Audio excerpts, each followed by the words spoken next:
زمین اور آسمان، انسان کی اپنی جان اور اس کے ارد گرد کی پھیلی ہوئی فضا میں جو چیزیں پائی جاتی ہیں ان سے مالک نے استدلال فرمایا تھا اور یہ ارشاد فرمایا تھا کہ یہ سب ایک ہی مالک کی کار فرمائی کا نتیجہ ہے اور سب کے اوپر ایک ہی طاقت راج کرتی، مختلف انداز سے جو اللہ نے نعمتیں عطا فرمائی ہیں انسانیت کو، ان کا ذکر کیا تھا اور اس کے بعد ان سے دریافت کیا تھا کہ کوئی اور ہے جس نے تمہارے اوپر ان نعمتوں کا اہتمام کیا ہو، کوئی اور اس کا شریک اور صحیح مت ساجی ہو تو اس کا نام لو۔ اگر یہ تمہاری آنکھیں، یہ تمہارا دل، یہ تمہارے ہاتھ پیر، یہ چاند اور تارے، یہ جانور جن پر تم سوار ہوتے ہو، جن کی دودھ سے فائدہ اٹھاتے ہو، جن کے بالوں سے کبھی اون بناتے ہو، کبھی خیموں کے لیے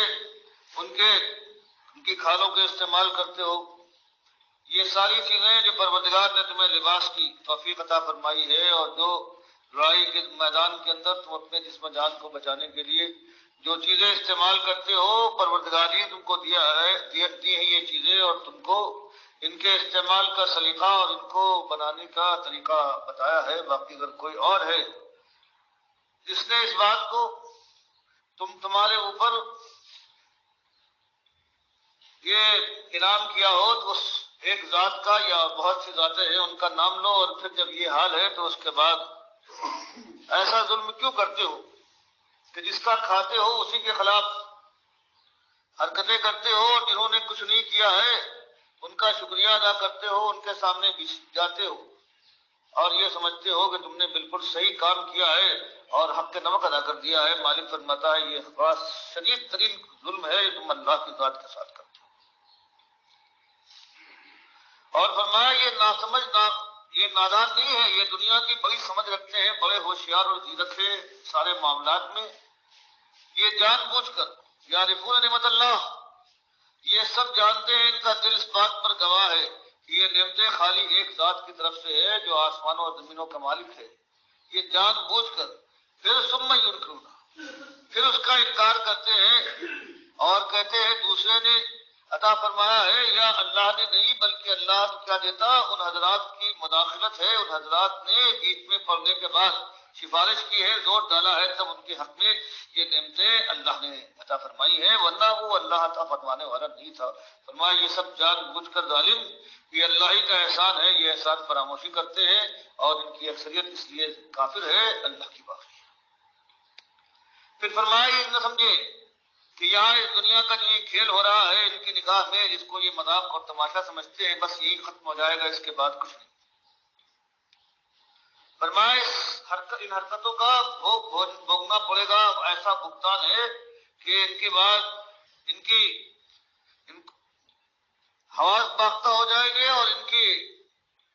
جو جسم و جان ہے وہ اللہ کے عذاب میں ایسی کھیلی جائے گی کہ اس سے نکلنا ممکن نہیں ہوگا۔ آج تو یہ بہت چمک کر چدرا کر اللہ کے خلاف یہ باتیں کر رہے کہ فشر کے اوپر یہ جھک پڑے ہیں، لیکن وہ یوم نبعث من کل امت شہیدا،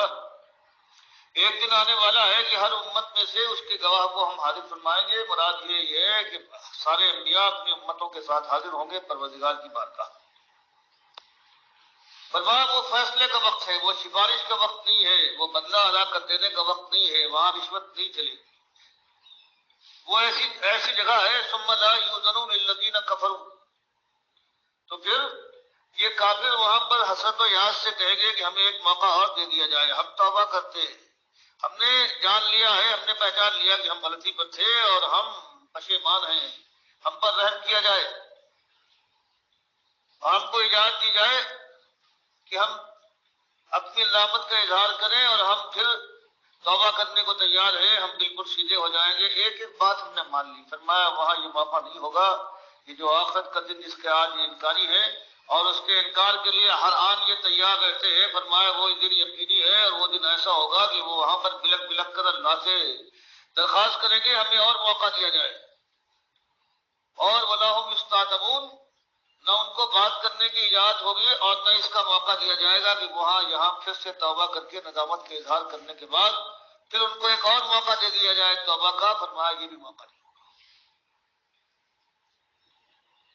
اور ان کی آنکھوں کے سامنے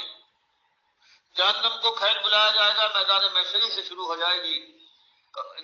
ہو جائے گا ان کا ایک نظارہ۔ فرمایا وَإِذَا زَالَ الَّذِينَ ظَلَمُوا الْعَذَابَ، اور جب یہ ظالم اللہ کا حق ماننے والے، مالک کی چادر پر جو ہاتھ ڈالنے والے ہیں، اللہ کے علاوہ دوسروں کے سامنے جھکنے والے، اللہ کے احسانات کا شکریہ ادا کرنے والے، دوسروں کی بارگاہ میں جب یہ دیکھیں گے اللہ کی اس عذاب کو، تو یہ نہیں ہے کہ ان کی آہو پکار سے، چیخ و پکار سے، ان کی فریاد سے اس میں کچھ کمی آ جائے، فلا یخفف عنہم، تو اس عذاب کا جو بھیانک نظارہ ہوگا اس کی خطرناکی میں ان کی چیخ و پکار سے کمی نہیں آئے گی، ولا ہم ینظرون، اور عذاب بہرحال ان کے اوپر ٹوٹ کر برسے گا، اور ان کو ذرا برابر مہلت نہ ملے گی، ذرا بھی مہلت نہ ملے گی کہ کچھ سکون کا ایک سانس لے سکے۔ فرمایا وہی ان کا حال ہوگا، آج جن کے پیچھے آپ بند کر دوڑے چلے جا رہے، باندھ کر دوڑے چلے جا رہے ہیں، جن کو اپنی آنکھوں پر بٹھاتے ہیں، اپنے سروں کے اوپر، جن کا مقام مقرر کرتے ہیں، جن کے تخت کو اپنے کانوں پر اٹھانے کے بعد اپنی اولاد کو ان کے لیے قربان کر کے ان کے لشکروں میں اور ان کی خدمت کے لیے لگا دیتے۔ فرمایا جب یہ لوگ، یہ مشرک اپنے بڑوں کو دیکھیں گے، وَإِذَا رَأَى الَّذِينَ أَشْرَكُوا، جب یہ دیکھیں گے مشرک شرکاءہم، اپنے ان حضرات کو، بڑوں کو جن کو انہوں نے اللہ کے ساتھ شریک کیا تھا، قالو، تو گویا ان کے جان میں جان آ جائے گی کہ چلو اب کچھ عذاب میں کمی آ جائے گی، پکار اٹھیں گے ربنا، کہ مالک ہم تو ناسمجھ اور نادان تھے، پروردگار ہمارے رب ہؤلاء شرکاؤنا، یہ دیکھ یہ موجود ہے، جن کو ہم نے پکارا تھا، اللہ کے ساتھ شریک ٹھہرایا تھا، جن کے تحت ہم چلتے تھے، جن کی ہر بات پر ہم نے آمنا صدقنا کے آوازہ بلند کیا تھا، یہ وہ ہے، اس خیال سے کہ شاید ہماری سزا میں کچھ تخفیف ہو جائے۔ فرمایا دیکھنے کے بعد اچھل پڑیں گے اور کہیں گے قالوا ربنا ہؤلاء شرکاؤنا، یہ کھڑے ہوئے ہیں، یہ بڑے بڑے جبہ و دستار والے، یہ ہمیشہ آتے تھے کبھی دائیں سے اور کبھی بائیں سے، کبھی قسمیں کھاتے تھے، کبھی سبز باغ سے کھاتے تھے، یہ وہ ہیں الذین کنا ندعو من دونک، یہ کہہ رہے تھے کہ ہم سب بگڑی بنا سکتے ہیں، ہمارا حال یہ ہے کہ ہماری ایک جو گودڑی کے اندر جو ریشے ہے ان میں کوئی لٹک جائے گا ہمارا مرید، اور اس کے بعد ہم ان کو 50,000 سال کی مسافت کو میں طے کروا دیں گے، جو ہمارا دامن گرفتہ ہو جائے پھر اس کو کسی بات کا خوف نہیں ہے، ہمارا ایک اصیل گھوڑا ہر استبل میں موجود ہے جو ہمارے مریدوں کی مدد کرے گا، اور کہیں بھی ہمارا پردہ، ہمارے کسی مرید کا کبھی پردہ اٹھنے لگے تو ہم مشرق میں یا مغرب میں ہو اور ہم ان کی مدد کو پہنچیں گے، جیسے کہ عبدالحق محدث دہلوی نے اپنی کتاب میں لکھ ڈالا ہے عبد القادر گیلانی صاحب کے لیے، یہ تھے ان کے، یہ فرماتے تھے کہ اللہ نے مجھ سے وعدہ کر لیا ہے کہ کوئی بھی میرا جو توسل پکڑنے والا ہے اس کو کبھی جہنم میں نہ ڈالا جائے گا۔ کہتے ہیں کہ مالک سے میں نے پوچھا ڈروگے جہنم سے، کہ کیا کوئی میرا مرید بھی آپ کے جہنم کے اندر ہے؟ تو انہوں نے قسم کھا کر کہا کہ اس ذات کی قسم جس نے زمین کو بلند بچھایا ہے اور آسمان کو بلند کیا ہے، آپ کا کوئی مرید میرے اندر نہیں ہے، جہنم کے اندر کوئی مرید نہیں۔ یہ اقوال خیال کی جو فارسی میں لکھی ہے شیخ عبدالحق محدث دہلوی صاحب نے، اس میں جو پہلا جن کا ذکر ہے وہی یہ غوث العظم کا، اور ان کی ایسی تعریف کی ہے کہ اللہ کی تعریف کیا ہو۔ تو فرمایا ان کو دیکھیں گے اور جو خود لکھ گئے ہیں کہ اولیاء اللہ کا حال یہ ہے فتح ربانی میں کہ اولیاء اللہ کو اللہ نے اپنے سامنے کھا دیا اور اپنے اندر فنا کرنے کے بعد دنیا اور آخرت اور ساری مخلوق ان کے ہاتھ میں دے دی، جن کا کہنا یہ ہے کہ پیر اپنے مرید کے ہر حال سے ہر وقت باخبر ہوتا ہے، سب معلوم ہے، ایک نہیں کتنا، کہ اگر مجھے حکم نہ ہوتا تو میں یہ بتا دیتا کہ تم اپنے گھروں میں کیا رکھتے ہو اور کیا کیا کھاتے ہو۔ فرمایا یہ اور اس قسم میں جتنے ہیں جنہوں نے خود لکھا ہے، جن کو جو نیک لوگ تھے اولیاء اللہ، حضرت علی ہے، حضرت حسین ہے، حضرت فاطمہ ہے، بہرحال ان کے لیے اللہ کے یہاں پکڑ نہیں ہے، انہوں نے کبھی کوئی کفر و شرک کی بات نہیں پھیلائی ہے۔ باقی جتنے حضرات ہمارے اس زمانے گزرے ہیں یہ چشتی ہوں، یہ بغدادی ہوں، یہ سارے کے سارے ہیں، ان کا بھی وہاں آپ دیکھیں گے اللہ نے چاہا سب کو موجود، جو لوگ ان کو نظارہ کرایا جائے گا مومنوں کو، بہرحال وہ جہنم میں نظارہ بھی کریں گے اپنے آرام سے بیٹھے ہوئے اپنے زرنگار تختوں کے اوپر۔ یہ ان کے ماننے والے جنہوں نے گمراہ کیا تھا، چاہے وہ پیر کی شکل میں آئے یا کسی استاد کی شکل میں آئے، عالم ہیں، علامہ کہلاتے ہیں، اور ان نے سارا کفر و شرک کو قرآن و حدیث میں بھر دیا ہے۔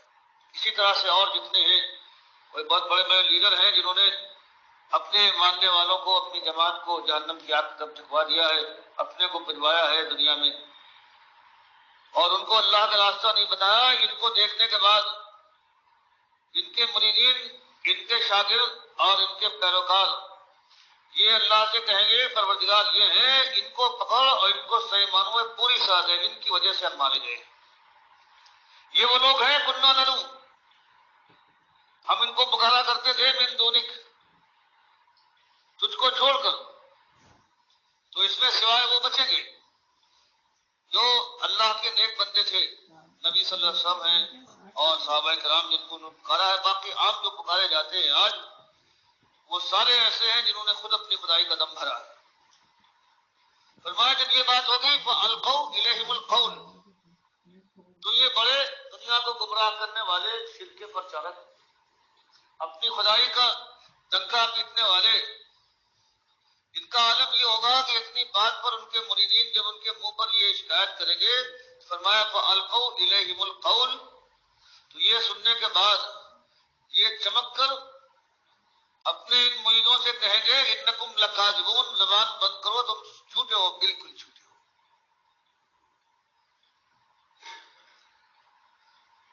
فرمایا کہ آج جن کو تم حضرت اور قبلہ کہہ رہے ہو، جن کے لیے اپنی ہر چیز قربان کرنے کو تیار ہو، جو تم کو گمراہ کر رہے ہیں، ذرا سوچو تو، تمہاری یہ سردار، تمہاری یہ بڑے لوگ، تمہارے یہ پیر، یہ مولوی، یہ تم کو لیے جا رہے ہیں جہنم کی آگ کی طرف۔ یہ دور آنے والا، یہ دن آئے گا جب تم خود ان سے شاکی ہوگے اور یہ تم کو تمہارے منہ پر جھوٹا گردان دیں گے۔ وَأَلْقَوْا إِلَى اللَّهِ يَوْمَئِذٍ السَّلَامَ، فرمایا یہاں تو خدائی سے بلند مقام اپنے لیے اس کا ادعا کرتے تھے کہ ہم یہ ہیں، ہم یہ ہیں، ہم یہ کر سکتے ہیں، لیکن جب معاملہ کھل کر سامنے آ جائے گا میدان محشر میں، تو یہ بڑے بڑے یہ خدائی کے جھنڈے اڑائے ہوئے جو سنگھاسن پر بیٹھے ہوئے تھے، لوگوں کو اپنے سامنے جھکاتے تھے، ان کا عالم یہ ہو جائے گا کہ فَأَلْقَوْا، یہ ڈال دیں گے إِلَى اللَّهِ يَوْمَئِذٍ، آج کے دن اللہ کے سامنے السلام، اپنی جگہ ڈال دیں گے، اپنا سر جھکا دیں گے، اپنا سپرد کر دیں گے، دم ان کا نکل جائے گا۔ وَضَلَّ عَنْهُمْ مَا كَانُوا يَفْتَرُونَ، اور ان کے لیے بھی اور جتنے ان کے مریدین واسطہ ہے سب کے لیے ایک ہی ایسا موقع ہوگا مایوسی کا کہ جن کو پکارا کرتے تھے، جن کے اوپر ان کو اعتماد تھا کہ کہیں بگڑ گئی تو یہ بنا دیں گے، فرمایا کوئی بھی اس وقت کام نہ آئے گا، اور یہ خالی افطرا پردازی ان کی آنکھوں کے سامنے کھل کر آ جائے گی۔ اس لیے ہوشیار ہو جانا چاہیے ان مریدین کو بھی کہ یہ ایمان کا معاملہ، عقیدے کا معاملہ ایسا آسان اور ہلکا معاملہ نہیں ہے کہ جس کے پیچھے اور جس کے تہے پر چاہو چل جاؤ، اس کا کوئی اثر نہیں ہوتا۔ یہ معمولی چیز نہ سمجھو، یہی تو اصلی جوہری چیز ہے کہ تمہارا عقیدہ کیا ہے، کس کے بندے ہو، کس کے سامنے جھکو گے، کس کو پکارو گے، کس کے احسان مند ہوگے، یہی تو ایک معاملہ ہے جو اصلی معاملہ ہے جس کو گٹمٹ کر ڈالا گیا ہے۔ فرمایا تم بھی ہوشیار جو اپنے کو عوام اور کہتے ہو کہ ہم ان پڑھ ہو، اور وہ بھی ہوشیار ہو جائیں کہ جو جن کے دماغ میں خدائی کا نشہ بھرا ہوا ہے اس نشے کو تھوک دیں، ورنہ ایک دن ان کا بھی یہی حشر ہوگا جو قرآن۔ یہ بیان ہے ڈاکٹر مسعد الدین عثمانی رحمۃ اللہ علیہ کا، اور اسی نقطے کے اوپر یہ بات کہی جا رہی ہے کہ ایمان اور عقیدے کا مسئلہ کوئی ہلکا نہ سمجھو۔ ایک وقت آنے والا ہے جب تم پچھتاؤ گے، اور پچھتاوا ایسا شدید پچھتاوا ہوگا کہ واپسی نہیں ہوگی، اور سارا زور پڑے گا ان گمراہ کرنے والے اکابرین کے اوپر جو آج پیروں کی شکل میں، علماء کی شکل میں، علماء سو، اجرتی ملا اور شرک پھیلانے والے جتنے یہ صوفی حضرات گزرے ہیں، یا جو بھی امیر جماعت یا اس طرح جو لیڈر ٹائپ ہیں، ان کی وہ درگت بننے والی ہے اور اس وقت ان کی آپس میں جنگ چھڑ جائے گی۔ تو لہٰذا بھائیو، آج بتایا جا رہا ہے کہ ان کے پیچھے مت چلو، یہ اپنی دنیا کی خاطر تمہاری دنیا اور آخرت دونوں برباد کر رہے ہیں۔ اور خاص کر انہوں نے جو ایمان عقیدے کا مسئلہ یہ گڑبڑ کر دیا ہے، آپس میں مکس سا کر دیا ہے، شکوک و شبہات پیدا کر دیے ہیں، لوگوں کو پھر شرک کے انجیکشن دیے انہوں نے۔ اور خاص کر بڑے مجرم یہ ہوں گے جو مومنوں کی جماعت کے اندر جنہوں نے کفر و شرک پھیلایا، وہ بہت بڑے مجرم ہوں گے۔ نبی علیہ السلام کی یہ سنت ہے ایسے لوگوں کی نشاندہی کرنا۔ نبی علیہ السلام نے بتایا کہ ملت ابراہیم یعنی ابراہیم علیہ السلام کی جو ملت تھی، بالکل ایمان عقیدے کے اوپر صحیح جا رہی تھی۔ یہ مکہ کے لوگ، اور ان کے اندر یہ عمر بن لئی الخزائی، اس کا نام لیا، اس کے باپ کا نام لیا، اس کے قبیلے کا نام لیا کہ اس نے ابراہیم علیہ السلام کی ملت کے اندر یہ شرک کا پہلا جو کھیل کھیلا تھا، غیر اللہ کی نظر و نیاز کی ہے، اور پھر دھوم مچ گئی اس کی۔ تو اس کو نبی علیہ السلام نے فرمایا، میں نے دیکھا ہے اپنی آنتوں کے اوپر یہ گدھے کی طرح جہنم کے اندر چکر لگا رہا تھا، اس کا پیٹ پھٹا ہوا تھا۔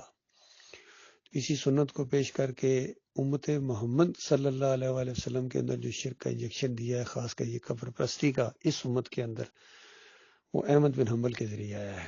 عود روح فی القبر کا عقیدہ کہ قبر کے اندر روح واپس آ جاتی، دوسرے دن مردہ زندہ ہو جاتا ہے، سنتا ہے، دیکھتا ہے، پہچانتا ہے، پھر سب کچھ آگے دھوم مچی۔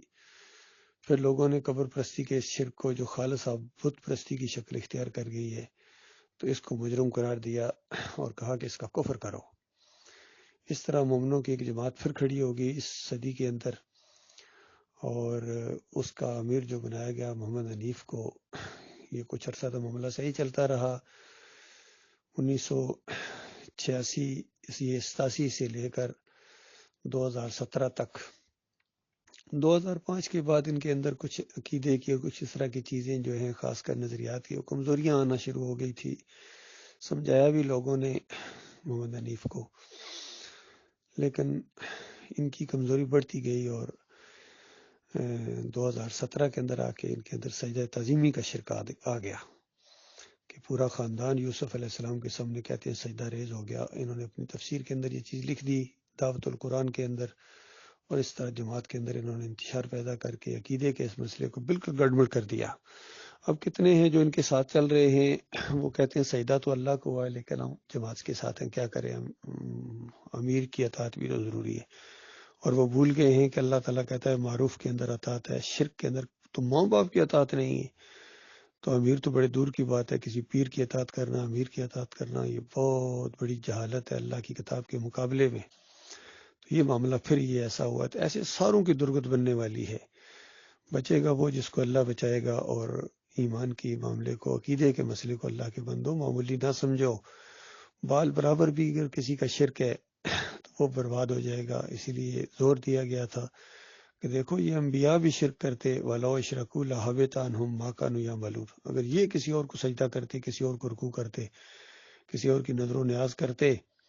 واسطہ وسیلہ دیتے، تو ان کا سب کیا کرایا برباد کر دیا جاتا۔ سورہ زمر میں براہ راست مخاطب کیا